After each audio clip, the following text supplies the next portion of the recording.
Charlando en Red con César Saravia. Hola, ¿qué tal amigos de Charlando en Red con César Saravia? Estamos de nuevo en las cápsulas de su amigo Daniel Icón.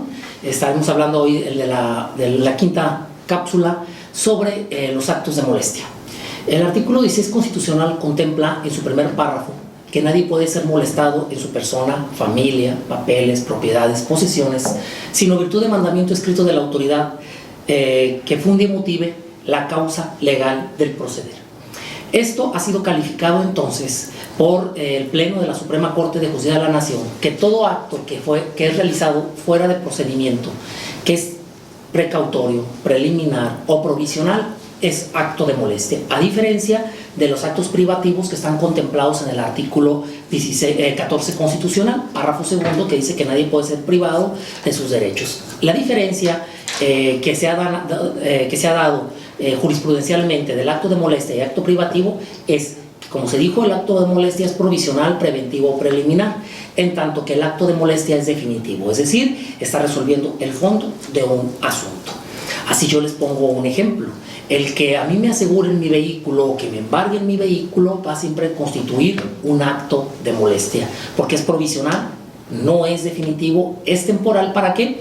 Para llevarme con el juez, para que el juez de control resuelva sobre el control de qué va a pasar en mi calidad de detenido. Si hay medida cautelar de prisión preventiva, si hay alguna otra medida cautelar real o personal.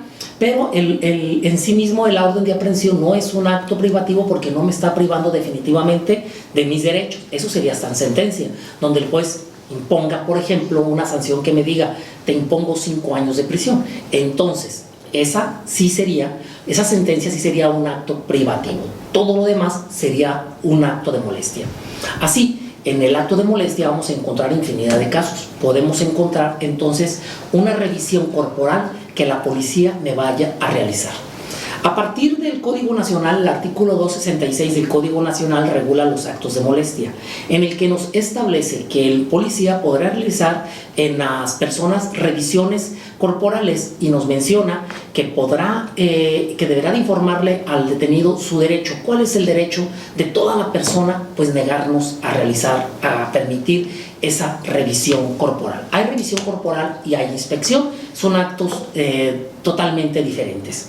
Ambos constituyen un acto de molestia porque van encaminados para establecer si yo traigo objetos, instrumentos, huellas o productos de un delito. ¿Hasta dónde es legítimo el actuar de los policías a proceder a realizar una revisión?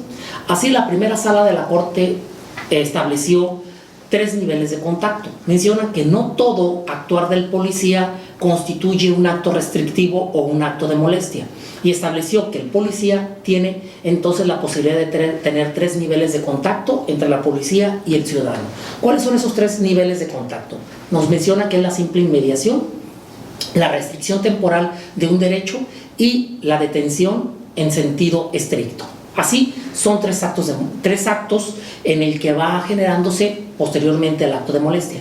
¿Cuál es la simple inmediación? Nos dice la primera sala de la Corte que el policía, en términos del artículo 21 constitucional, tiene labores de prevención del delito. Y en esa labor de prevención del delito puede acercarse al ciudadano para preguntarle, por ejemplo, dirección, qué hace, a dónde va, de dónde viene, y que esa simple inmediación no constituye un acto restrictivo ni un acto de molestia, porque es nada más para efectos preventivos, tomando en consideración la hora, el lugar, circunstancias que lleven a ponderar al policía que tiene que hacerme esa simple inmediación, ese simple acercamiento, con el conocimiento de que no me está molestando, no me va a revisar, ni va a hacer ningún acto restrictivo en mi persona. Es simple acercamiento, simple inmediación. Ese es el primer contacto que puede existir entre el policía y el ciudadano. El segundo nivel de contacto es una restricción temporal, pero nos dice que esta restricción temporal no es optativa del policía, sino que tiene que mediar una sospecha razonable. ¿Qué es la sospecha razonable? Los ministros de la primera sala de la Suprema Corte de Justicia de la Nación nos establecen que la sospecha razonable se va a tener que tomar en consideración cuando existen indicios razonables que la persona a la que se ha de revisar o acaba de cometer un delito, o está por cometer un delito, o porta entre sus ropas objetos, instrumentos o huellas del delito.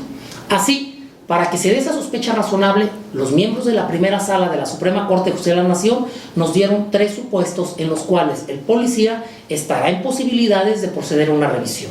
Es decir, que exista una sospecha razonable, tomando en consideración horas, lugares y circunstancias personales. Primero, el policía nos dijo la primera sala de la Corte en el amparo directo en revisión 2190/2014. El policía no puede revisar para detener, no puede investigar para detener. Así, el policía no me puede revisar por apariencia, es decir, mi forma de vestir, mi forma de comportarme, mi forma de ser, mi forma de actuar, mi forma de hablar. Por mi apariencia no puede revisarme, tampoco puede revisarme porque yo sea nervioso, por una actitud de nerviosismo. Tampoco puede revisarme entonces por el tema de apariencia, de actitud y de nerviosismo. ¿Por qué? Porque eso atenta contra mi dignidad humana. ¿Qué es la dignidad? Es un derecho que se constituye como base fundamental de todos los derechos fundamentales, es decir, base y condición de todos los derechos fundamentales. La dignidad es cómo pienso, cómo actúo, cómo soy, cómo me visto, cómo me peino, qué hago, qué juego. Eso tiene que ver con mi dignidad, es decir, la forma en que yo decido exponerme al público, cómo quiero que me vean. Así, nos dice el artículo 266 del Código Nacional que el policía que haga una revisión tiene que respetar mi dignidad humana. La dignidad humana, dije, se constituye como un derecho fundamental, base y condición de todos los derechos fundamentales.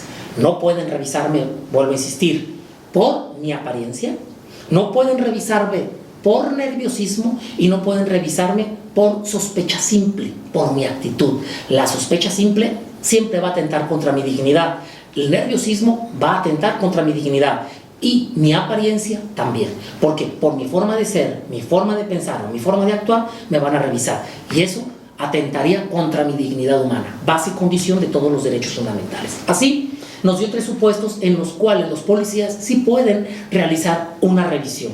Cuando yo demuestre una actitud evasiva, cuando yo demuestre una actitud inusual y cuando yo demuestre una actitud de afrenta. ¿Cuándo es una actitud evasiva? Dice la primera sala de la Corte en una de sus ejecutorias. Cuando el ciudadano trata de eludir, evitar, persuadir a la policía. Yo trato de esquivar al policía corriendo, ocultándome. Ante su presencia estoy realizando una actitud evasiva, de manera tal que dará lugar a que los policías me revisen. En varias ejecutorias de diferentes tribunales colegiados llama la atención una específica y en concreto, donde una persona va a exceso de velocidad y con los vidrios del vehículo polarizado. Entonces a los policías le marcan el alto. Al proceder a la revisión encontraron en la cajuela droga. El abogado defensor en un amparo reclamaba que los policías no tenían ningún motivo de por qué revisar a su representado, que constituía un acto de molestia y que traía como consecuencia la nulidad de todos los datos de prueba. Un tribunal colegiado resolvió ese amparo diciendo que no, que efectivamente el que fuera exceso de velocidad y que fuera con los vidrios polarizados era una actitud inusual. ¿Qué es eso? La actitud inusual es aquello fuera de lo ordinario.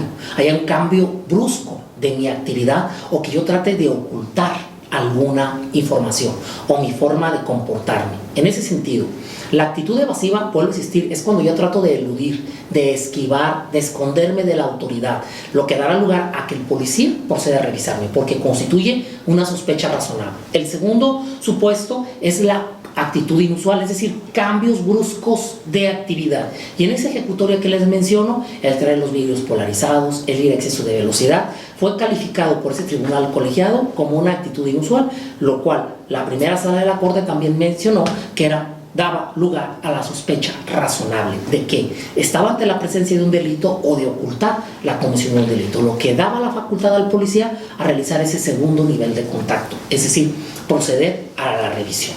Y el tercer supuesto que nos daba una sospecha razonable, nos menciona, es la actitud de afrenta, es decir, que yo esté tratando de enfrentar o reñir o agredir a un tercero o a la autoridad. Nos menciona que este supuesto también dará lugar a la sospecha razonable. Entonces fueron los tres supuestos los que los ministros de la Corte nos establecieron que generaba sospecha razonable: la conducta evasiva, la conducta inusual y la afrenta. En ese contexto, por eso me pueden revisar, sí. ¿Por qué no me pueden revisar? No me pueden revisar por mi apariencia, no me pueden revisar por nervioso y no me pueden revisar por mi actitud o una sospecha simple, ya que en este caso todo el actuar del policía será ilícito, los datos de prueba serán nulos porque derivan de una violación a un derecho fundamental contemplado en el artículo 20 constitucional, apartado A, fracción 9, que nos dice que toda prueba obtenida con violación a derechos fundamentales será nula, que lo regula también el artículo 264 del Código Nacional, al establecernos que en cualquier momento las partes podrán hacer valer la nulidad y el juez deberá de analizar la propuesta de nulidad derivada de violación a derechos fundamentales. El tercer nivel de contacto pues es la detención propiamente dicha. Esa detención puede ocurrir a partir de una sospecha razonable, la sospecha razonable por actitud de afrenta, por actitud inusual o por actitud evasiva. Estos tres supuestos darán lugar a la revisión y por tanto a que haya sospecha razonable y que haya a partir de esto una revisión de primer o segundo nivel, niveles de contacto, lo cual también llamó así los ministros de la Suprema Corte de Justicia de la Nación. Con eso terminamos la charla del día de hoy. Buenas tardes y sigan viendo al amigo Charlando en Red con César Sarabia. Charlando en Red con César Sarabia.